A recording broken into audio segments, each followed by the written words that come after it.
2000 سال پیچھے چلے جائیں، فرعون دنیا کا واحد انسان ہے جس نے کہا انا ربکم الاعلی، میں سب سے بڑا رب ہوں، اور اپنے آپ کے رب ہونے کا دعویٰ انسانوں میں صرف فرعون کا ہے۔ اس کی باندی مسلمان ہو گئی، موسیٰ علیہ السلام کا کلمہ پڑھ لیا، ایمان چھپتا نہیں، وہ پتہ چل گیا۔ فرعون نے اس کو پکڑوایا، اس کی 2 بچیاں، ایک دودھ پیتی ایک ساتھ چلتی، اور اس نے اپنے دربار میں کڑاہ میں تیل ڈلوایا، نیچے آگ لگوائی، تیل ابلنے لگا۔ جب وہ پوری طاقت سے ابلنے لگا تو اس نے فرعون نے اس عورت سے، اس باندی سے کہا یہ آگ تیرے سامنے ہے، جلتا ہوا تیل، موسیٰ کے رب کو مانے گی تو پہلے تیری بچیوں کو جلاؤں گا پھر تجھے جلاؤں گا، اور اگر مجھے رب مانے گی تو تیرے گھر کو سونے چاندی سے بنا دوں گا، تیرے گھر کو سونے چاندی سے بھر دوں گا۔ اللہ کا پا لینا یہ میری آپ سب کی معراج ہے، اور اللہ کو کھو دینا میرے آپ سب کے لیے ہلاکت اور تباہی ہے۔ سنو سنو، اس نے کیا کہا؟ اللہ نے اپنی محبت کو ماں سے تشبیہ دی ہے، باپ سے نہیں دی، اور چھوٹا بچہ زیادہ ممتا کو لیتا ہے۔ وہ کہنے لگی فرعون یہ تو میری 2 ہیں، میری 100 ہوتی تو اللہ کے نام پہ آج میں قربان کر دیتی۔ فَقْضِ مَا أَنْتَ قَاضٍ، کر جو تجھے کرنا ہے۔ تو پاگل ہو گیا، غصے میں کہنے لگا اس کی بڑی بیٹی کو ڈال دو۔ تو انہوں نے اس کو یوں ٹانگوں سے پکڑا اور وہ چیختی چلاتی ہوئی تھی۔ ماں کا ایک بول اس کی جان بچا سکتا تھا، اور پھر گھر جا کے توبہ کر لیتی، وہ کہتی اللہ مجھے معاف کر دے، میں نے کلمہ کفر کہا۔ اس کو ٹانگوں سے پکڑا ہوا ہے، اس کے ہاتھ نیچے جھول رہے ہیں، اور وہ اماں بھی کہہ رہی کہ مجھے بچا لو۔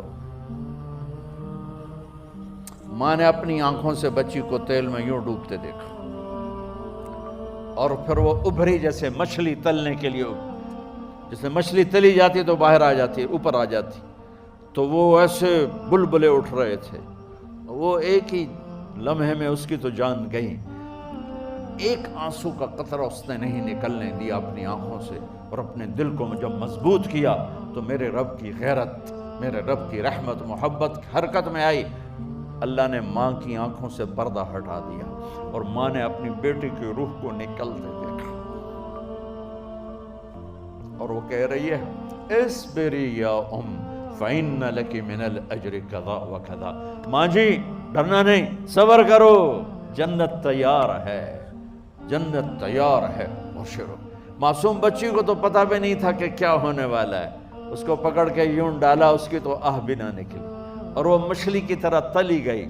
اب پھر ماں کا کلیجہ پھٹا، اللہ نے پھر آنکھوں سے پردہ ہٹایا، اور انہیں اپنی بچی کی روح کو نکلتے دیکھا، اور وہ کہہ رہی ہے اصبری یا فإن لک من الأجر کذا وکذا، ماں جی تھوڑی دیر کا صبر، جنت تیار ہے، جنت تیار ہے، جنت تیار ہے۔ اللہ کو پایا سب کچھ پایا، اللہ کو کھو دیا سب کچھ کھو دیا۔ جب اس کو پکڑ کے لے جانے لگے، اس نے فرعون کو دیکھا، فرعون اس کی آنکھوں میں آنکھیں نہیں ڈال سکا، نظریں نیچے ہوں گی اس کی۔ کہنے لگی میری ایک بات مانو گے، میری ایک خواہش پوری کرو گے؟ فرعون نے پوچھا کیا؟ کہ جب میں بھی جل جاؤں تو میری اور میری بچیوں کی ہڈیوں کو اکٹھے دفن کرنا، باہر پھینک نہ دینا، دفنا دینا۔ فرعون نے کہا تمہاری یہ خواہش پوری کی جائے۔ انہوں نے کہا پیچھے ہٹ جاؤ، میں نے اللہ کو جان دینی ہے، مجھے دھکا دینے کی ضرورت نہیں ہے، میں اپنے اللہ سے ملنے جا رہا ہوں۔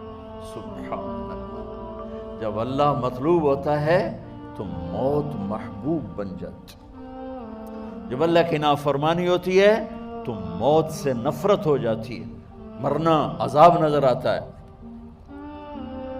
وہ چھلانگ مار گئی، اللہ اکبر کا نعرہ لگاتی ہوئی، ہڈیاں ادھڑ گئیں، گوشت ادھڑ گیا، ہڈیاں باقی رہ گئیں۔ فرعون نے کہا ایک ہی جگہ ڈال دو، سب کو دفن کر دو، دفن۔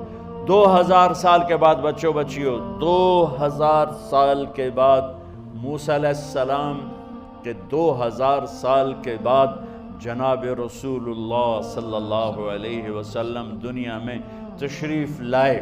40 سال کی عمر میں نبوت ملی، 50 سال کی عمر میں معراج ہوا، 2000 پلس 50 2050 سال کے بعد میرے نبی کی سواری بیت المقدس جا رہی ہے، اور بیت المقدس پر جب وہ اوپر پہنچے ہیں تو مصر وہاں سے قریب ہو جاتا ہے۔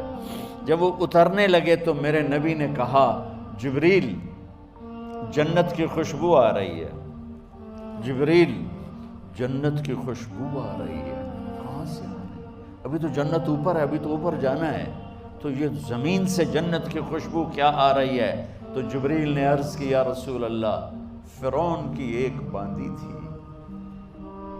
جو اللہ سے سودا کر گئی جان کا اور اپنی بچیوں کا، اس کی بچیوں کی ہڈیوں کو جہاں دفن کیا گیا ہے، یہ خوشبو جس دن انہیں دفن کیا تھا اس دن سے لے کر آج تک یہ خوشبو آ رہی ہے، اور یہ قیامت تک آتی رہے گی۔ اللہ اپنے نام پہ قربان ہونے والوں کی یوں قیمت لگاتا ہے، پہلے اپنی منزل طے کرو، پہلے اپنی منزل طے کرو، پہلے اپنی منزل طے کرو کہ مجھے اپنی زندگی کی سے لینا کیا ہے، مجھے اللہ کو پانا ہے، مجھے اللہ کو پانا ہے۔ میں نے اللہ کی قسم اگر اللہ راضی ہے تو پھر موت سے بڑھ کر کوئی تحفہ نہیں، اس سے بڑھ کر کوئی خوبصورت پیغام نہیں، اور اگر اللہ ناراض ہے تو موت سے خوفناک کوئی پیغام نہیں۔